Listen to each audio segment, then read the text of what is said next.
80 के दशक के आखिरी सालों और 90 के पूरे दशक में आपने इन्हें फिल्म के हीरो के साथ पंगे लेते हुए खूब देखा होगा। अपनी बॉडी से यह उस दौर के एक्शन हीरोज को तगड़ा कंपटीशन देते थे। उस वक्त लोग सोचते थे कि ये शायद कोई विदेशी एक्टर है जो फिल्मों में काम करने के लिए भारत आया है, लेकिन सच तो ये है कि ये भारतीय थे, पूरी तरह से भारतीय थे। तो आखिर अब कहां गई गेविन पैकर्ड? आखिर कैसे 90 के दशक का ये इतना हैंडसम विलेन सिल्वर स्क्रीन से चुपचाप गायब हो गया? गेविन पैकर्ड की कहानी की शुरुआत होती है उनकी पैदाइश से भी लगभग 50 साल पहले।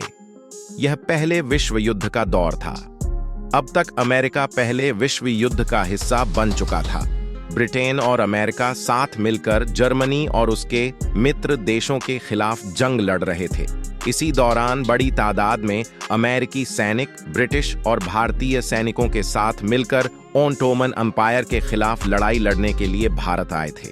इन्हीं अमेरिकी सैनिकों में से एक थे जॉन पैकर्ड, जो आयरिश मूल के थे और उनका परिवार अमेरिका जाकर बस चुका था। अमेरिकी सेना के साथ जॉन पैकर्ड भारत आए और फिर जंग खत्म होने के बाद अमेरिका वापस लौटने के बजाय भारत में ही बस गए। जॉन पैकर्ड के बेटे अरुल पैकर्ड की परवरिश भारत में ही हुई और ऑल पैकर्ड ने एक भारतीय लड़की से शादी भी की।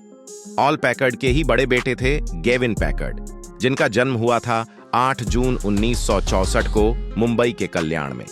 5 भाई बहनों में गेविन पैकर्ड सबसे बड़े थे। लंबी चौड़ी कद काठी के गेविन पैकर्ड को शुरू से ही बॉडी बिल्डिंग का शौक था। अपने दौर में गेविन पैकर्ड का बॉडी बिल्डिंग में इतना नाम था कि उन्होंने उस वक्त तक कई नेशनल बॉडी बिल्डिंग चैंपियनशिप जीती थी। ये गेविन पैकर्ड ही थे जिन्होंने संजय दत्त को बॉडी बिल्डिंग करने की सलाह दी थी। और केवल संजय दत्त ही नहीं, गेविन ने सुनील शेट्टी, सलमान खान और सलमान के पर्सनल बॉडीगार्ड शेरा के फिटनेस ट्रेनर के तौर पर भी काम किया था। गेविन को भी फिल्मों में दिलचस्पी थी, सो उन्होंने आर्यन नाम की एक मलयालम फिल्म से अपने फिल्मी करियर की शुरुआत भी कर दी। इस फिल्म में गेविन ने फैबियन रामिरेज नाम के एक कैदी का किरदार निभाया था, जो फिल्म के हीरो का दोस्त था। मलयालम भाषा के दर्शक इस फिल्म में गेविन की एक्टिंग से काफी प्रभावित हुए थे।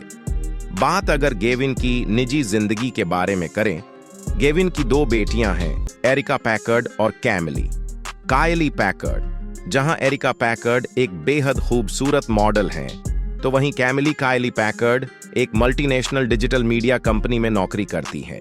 गेविन पैकर्ड की जिंदगी के आखिरी दिन बेहद मुश्किलों में गुजरे थे। इन्हें फेफड़ों की बीमारी ने अपना शिकार बना लिया था।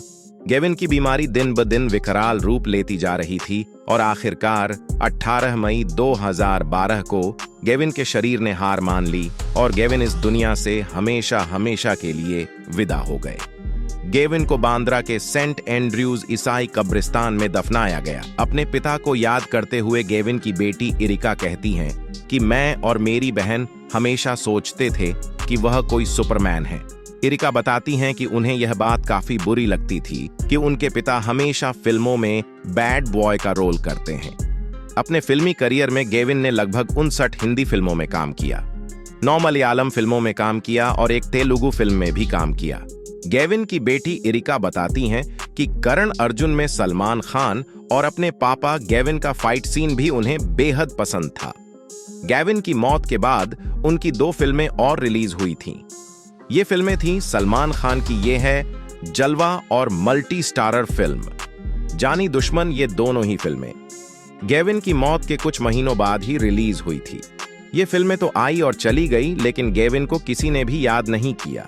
गेविन की मौत के कुछ समय बाद सुनील शेट्टी ने एक मीडिया हाउस से बातचीत में गेविन को याद करते हुए कहा था, गेविन की मौत की खबर जब मुझे मिली थी तो मुझे बहुत बुरा लगा था। वो मेरी शुरुआत के लगभग हर फिल्म में था। ये गेविन ही था जो संजय दत्त को बॉडी बिल्डिंग में लाया था। बहुत अच्छा आदमी था, लेकिन प्रोड्यूसर्स से पैसे मांगना उसको नहीं आता था। मैंने और गेविन ने काफी दिनों तक साथ में ही बॉडी बिल्डिंग की थी। वहीं एक्टर संजय दत्त ने भी एक दफा गेविन को याद करते हुए कहा था, वो मेरे लिए एक भाई जैसा था। गेविन ने ही मुझे बॉडी बिल्डिंग के लिए प्रेरित किया था।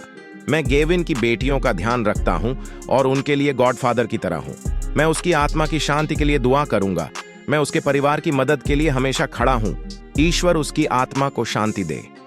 सलमान खान के बॉडीगार्ड शेरा ने भी एक दफा गेविन को याद करते हुए कहा था, मैं गेविन को उसके फिल्मों में आने से भी पहले से जानता था।